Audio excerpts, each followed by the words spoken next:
साथियों नमस्कार। आज 22 जुलाई 2020 और आज के मोस्ट करंट अफेयर प्रश्न इस वीडियो के माध्यम से डिस्कस करेंगे। तो लीजिए शुरुआत करते हैं साथियों आज के पहले प्रश्न की। आज का पहला प्रश्न है, निम्न में से कहां पर मुख्यमंत्री घर घर राशन योजना की शुरुआत की गई? हरियाणा, नई दिल्ली, हिमाचल प्रदेश और पंजाब। तो इसका सही उत्तर है ऑप्शन बी, नई दिल्ली में मुख्यमंत्री घर घर राशन योजना की शुरुआत की गई है। अब डिटेल में हम लोग चर्चा करते क्या है ये। तो साथियों इसके तहत क्या है, अगले 6 से 7 महीने में दिल्ली में होम डिलीवरी की शुरुआत हो जाएगी। और इसका किसका मतलब किस योजना से जोड़ दिया जाएगा? एक एक राशन कार्ड जो योजना है उसके तहत ये दिया जाएगा। अब नई दिल्ली ने की है, तो साथियों नई दिल्ली के बारे में देखते हैं। तो मुख्यमंत्री यहाँ के अरविंद केजरीवाल और अनिल बैजल यहाँ के उपराज्यपाल है।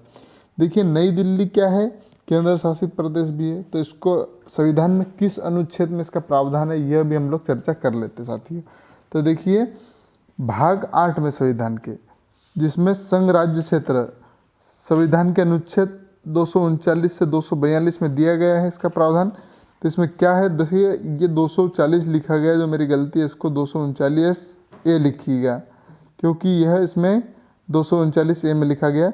इसमें संसद कानून बनाकर केंद्र शासित प्रदेश के लिए मंत्री परिषद या विधान परिषद का गठन कर सकती है। और अनुच्छेद 239 ए को के तहत क्या है, दिल्ली को राष्ट्रीय राजधानी घोषित किया गया है। और वर्तमान में केंद्र शासित प्रदेश कितने? 8। नई दिल्ली, अंडमान निकोबार, दादरा एवं नगर हवेली, जो दमन द्वीप भी है इसके साथ में। पहले अलग अलग केंद्र शासित प्रदेश है, अब दोनों को साथ में मिला दिया है। लक्षद्वीप, चंडीगढ़, जम्मू कश्मीर, लद्दाख और पांडिचेरी। तो इतने केंद्र शासित प्रदेश साथियों। तो यहाँ तक जानकारी। अब दिल्ली को मानचित्र में हम लोग देखते कहाँ पर स्थित है। तो देखिए ये हमारा मध्य प्रदेश है और यहीं पर उत्तर प्रदेश से होकर हम लोग हरियाणा प्रवेश करते हैं। और हरियाणा और उत्तर प्रदेश की बाउंड्री के बीच में यहाँ पर नई दिल्ली आप देख सकते हैं ये लाल में। तो साथियों अब दूसरे प्रश्न की बात करते हैं हम लोग। तो ICC T20 वर्ल्ड कप को कब तक के लिए स्थगित किया गया? 2021, 2022, 2023 और 2024।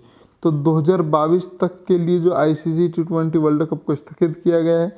अब क्या है इसको डिटेल में हम लोग चर्चा करते हैं क्यों स्थगित किया गया। तो अंतर्राष्ट्रीय क्रिकेट परिषद ICC द्वारा इस साल अक्टूबर नवंबर में होने वाले, जो कहाँ पर होता था, ऑस्ट्रेलिया में होने वाला था, जो पुरुषों का T20 वर्ल्ड कप है, जो कोरोना वायरस के कारण इसको अब 2022 में आयोजित किया जाएगा।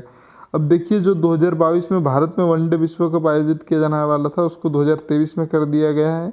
और निर्धारित समय कब हुआ था, उसका समय कब कर दिया, फरवरी मार्च में 2023 में आयोजित किया जाएगा। तो इतनी जानकारी हो गई साथियों। अब ICC ने किया है, तो ICC के मुख्य कार्यकारी अधिकारी कौन है? मनु साहनी। और मुख्यालय कहाँ पर है? दुबई संयुक्त अरब अमीरात में है। इतनी जानकारी हो गई साथियों। तीसरे प्रश्न की ओर बढ़ते हैं हम लोग। तो केंद्रीय उद्योग मंत्री हरसिमरत कौर बादल द्वारा किस राज्य में जोरम मेगा फूड पार्क का उद्घाटन किया गया? मणिपुर, मेघालय, मिजोरम और नागालैंड। तो यह इसका सही उत्तर है मिजोरम में केंद्रीय उद्योग मंत्री हरसिमरत कौर बादल के द्वारा जो जोरा मेगम फूड की पार्क है उसका उद्घाटन किया गया है। अब इनका चित्र देख सकते हैं, यही उद्योग मंत्री हरसिमरत कौर है। डिटेल में हम लोग चर्चा करते क्या है। तो साथियों केंद्रीय खाद्य प्रसंस्करण उद्योग मंत्री हरसिमरत कौर बादल द्वारा मिजोरम में जोरम मेगा फूड पार्क का उद्घाटन किया गया। इस पार्क में क्या होगा, किसानों, उत्पादकों, प्रोसेसर, उपभोक्ताओं को लाभ मिलेगा। पूर्वोत्तर में खाद्य प्रसंस्करण के क्षेत्र में विकास को बढ़ावा मिलेगा। जोरम फूड मेगा पार्क 5000 लोगों को प्रत्यक्ष एवं अप्रत्यक्ष रूप से रोजगार देगा। इसमें 25,000 किसानों को भी लाभ मिलेगा। अब मिजोरम में किया गया, तो मिजोरम की राजधानी क्या है? आइजोल। और यहाँ के मुख्यमंत्री कौन है? जोरमथांगा है। यहाँ के राज्यपाल कौन है? PS श्रीधरन पिल्लई है। तो साथियों इतनी जानकारी हो गई। मानचित्र में हम लोग देखते कहाँ पर स्थित है। तो देखिए पूर्वोत्तर राज्य यहाँ पर मिजोरम ये यहाँ पर स्थित है। ऊपर मणिपुर है और मणिपुर के साथ में असम के साथ भी सीमा साझा करता है और त्रिपुरा के साथ सीमा साझा करता है। तो अब जो 7 राज्य पूर्वोत्तर कौन कौन से? अरुणाचल प्रदेश की राजधानी क्या? ईटानगर। असम की राजधानी क्या? दिसपुर। मेघालय की राजधानी शिलोंग है। नागालैंड की राजधानी कोहिनूर। मणिपुर की इम्फाल और मिजोरम की आइजोल और त्रिपुरा की अगरतला राजधानी है। साथियों ये पूर्वोत्तर राज्य है क्योंकि बहुत बार प्रश्न पूछा जा चुका है।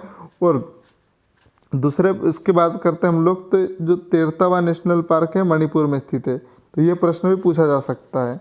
अब पूर्वोत्तर राज्यों को सेवन सिस्टर के नाम से भी जाना जाता है, जो निम्न राज्य शामिल है, 7 राज्य शामिल है। तो इतनी जानकारी हो गई साथियों। अब दूसरे प्रश्न की ओर बढ़ते हैं हम लोग अगले। तो किस केंद्रीय मंत्री द्वारा भारत के पहले सार्वजनिक ईवी चार्जिंग प्लाजा का उद्घाटन नई दिल्ली में किया गया? तो साथियों इसका ऑप्शन गलत दिया गया है। इसमें केंद्रीय मंत्री कौन है? देखिए, केंद्रीय विद्युत मंत्री और नवीन ऊर्जाकरण मंत्री आर.के. सिंह द्वारा नई दिल्ली के चैम्स फोर्ड क्लब में भारत के पहले सार्वजनिक इलेक्ट्रॉनिक वाहन चार्जिंग प्लाजा का उद्घाटन किया गया है। और इसमें क्या होगा को भारत में नई मोबिलिटी सर्वव्यापी सुविधा बनाने के लिए नई दिल्ली में नगर परिषद और नगर परिषद के सहयोग से एनर्जी एफिशिएंसी सर्विस लिमिटेड द्वारा स्थापित किया जा रहा है। उद्घाटन समारोह के दौरान क्या हुआ साथियों? तो indoor air quality for safety and efficiency सुधार के लिए एयर कंडीशन व्यवस्था भी लॉन्च किया गया।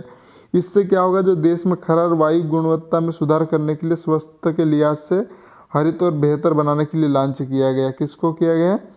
Air indoor quality safety for and efficiency में। तो इतनी जानकारी हो गई। अब अगले प्रश्न की बात करते हैं हम लोग। तो MIAS ने युवाओं को स्वैच्छिक बढ़ावा देने के लिए किस संगठन के साथ साझेदारी की है? तो देखिए, संयुक्त राष्ट्र सुरक्षा परिषद, यूनिसेफ, G20, देखिए एशियाई विकास बैंक। तो यूनिसेफ के साथ MIAS ने युवाओं को स्वैच्छिक बढ़ावा देने के लिए संगठन में साझेदारी की है। डिटेल में हम लोग चर्चा करते क्या है। तो युवा मामलों और खेल मंत्रालय के मंत्री ने भारत सरकार के संपर्कों को मजबूत करने के लिए यूनिसेफ के साथ साझेदारी की है, ताकि 1 करोड़ युवा स्वयंसेवक को देश के आत्मनिर्भर भारत बनने के लक्ष्यों को प्राप्त करने के लिए प्रोत्साहित किया जा सके। यह साझेदारी भारत के युवाओं को में शिक्षा, कौशल, बेरोजगारी की चुनौतियों के लिए निपटने के लिए बड़े पैमाने पर समाधान सह निर्माण करने, इसे लागू करने के लिए युवाओं के साथ साथ मिलकर काम करेगी। अब मंत्री कौन है इसके? किरण रिजिजू है। यूनिसेफ के कार्यकारी निदेशक कौन है? हेनरिटा एच कौर है। मुख्यालय कहाँ पर? न्यूयॉर्क, अमेरिका में। तो साथियों इतनी जानकारी हो गई।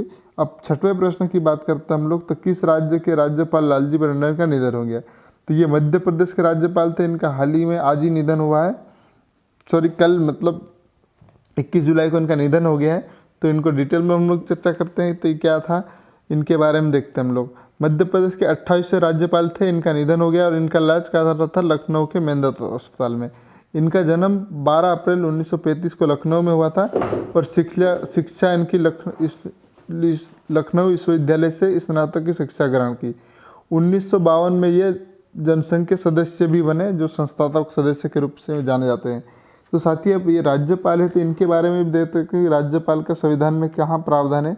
तो देखिए, राज्यपाल का पद कहाँ से लिया गया? कनाडा के संविधान से। संविधान की 2री अनुसूची में राज्यपाल के वेतन और उनके भत्ते, पेंशन का प्रावधान है। राज्यपाल की वेतन कितनी होती है? 3.5 लाख होती है। और 3री अनुसूची में इनके शपथ का प्रावधान दिया गया है। और देखिए, अब अनुच्छेद 153 में राज्य के लिए राज्यपाल होगा और एक से अधिक कोई भी व्यक्ति, जैसे मध्य प्रदेश का राज्यपाल है तो वह उत्तर प्रदेश का प्रभारी बन सकता है। जैसे वर्तमान में इनकी तबीयत खराब हो गई थी लालजी टंडन साहब की, तो उत्तर प्रदेश की राज्यपाल आनंदीबेन पटेल मध्य प्रदेश की प्रभारी राज्यपाल बनी थी। तो एक व्यक्ति इसमें अन्य राज्य का भी राज्यपाल बन सकता है। इसमें 153 में प्रावधान है। अब 154 में क्या है? कार्यपालिका प्रमुख कौन है? राज्यपाल होता है। राज्यपाल की नियुक्ति राष्ट्रपति द्वारा की जाती है। किसमें प्रावधान है? 155 में। 156 में राष्ट्रपति की इच्छा तक ये राज्यपाल कार्य करता है। सामान्यतः इनका कार्यकाल 5 वर्ष का आता है और 5 वर्ष से अधिक भी हो सकता है, एक बार चेंज करके वापस इन्हें बनाया जा सकता था। 156 में प्रावधान है। अब 157 में राष्ट्रपति के द्वारा राज्यपाल बनने की योग्यता भी होती है। तो यह 157 में राज्यपाल बनने की योग्यता है। अब इसमें क्या है? भारत का नागरिक होना चाहिए और 35 वर्ष की उम्र होना चाहिए, तो ही राष्ट्रपति इन्हें राज्यपाल बना सकते। 159 में राज्यपाल को शपथ हाईकोर्ट का मुख्य न्यायाधीश शपथ दिलाता है और 163 में राज्यपाल को सलाह और परामर्श देने के लिए एक मंत्रिपरिषद होती है, जिसका प्रमुख मुख्यमंत्री होता है। तो साथियों इतनी जानकारी हो गई है। तब आप चाहो तो इसका स्क्रीनशॉट भी ले सकते हैं। तो मैं इसको कुछ हटा देता हूं, जो मैंने किया है इसमें छेड़छाड़, तो आप स्क्रीनशॉट ले लीजिएगा। अब धन्यवाद। वीडियो को यहीं समाप्त करते हैं। जय हिंद, जय भारत।